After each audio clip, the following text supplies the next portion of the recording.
The occupation of brewing is a lot more than just the basic process of turning malt, hops, yeast, and water into deliciousness. Brewing is a science. It takes experimentation, monitoring, and testing to make a great product each time out. Because of this, our lab is a big part of what we do here. Bottled beers as well as keg beers are brought here to test many things, including dissolved oxygen, carbonation, and color. Also in this lab, we can test for the presence of wild yeast, and that's where a little happy accident comes in.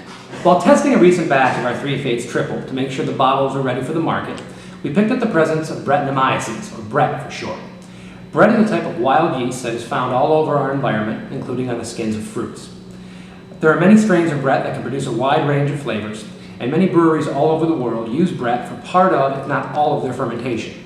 There is nothing wrong with having Brett in a beer. However, there was something very wrong with having Brett in 3 Fates, particularly because it wasn't supposed to be there, and its presence can and will transform this beer into something altogether different. This meant that we couldn't release this batch of bottles. This beer that began as 3 Fates was no longer 3 Fates, so we put the case of the beer aside for further analysis later on and brewed another batch. When we came back to these bottles in a month and cracked one open, the Brett was in full bloom.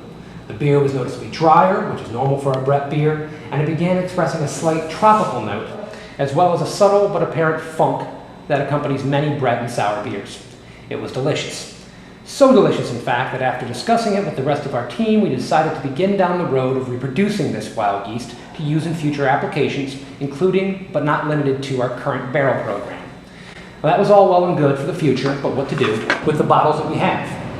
Our brewery, as do all breweries, take painstaking steps to ensure that our beers come out the way we plan. We are meticulous at cleaning and sanitizing, but every now and then, through circumstances beyond our control or plain old error, we get something different. In most cases, that means the beer will soon be introduced to the drain. But in this case, we got something different that also happens to be really tasty.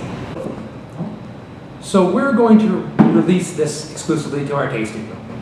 While there are plenty of hardcore beer drinkers that are well versed in wild or sour beers who may be immediately excited to try this, I would encourage those who have never tried a wild ale or are just dipping their toe in the water to give this a shot. Some might call this beer a mistake, others dumb luck, we'd call it a happy accident.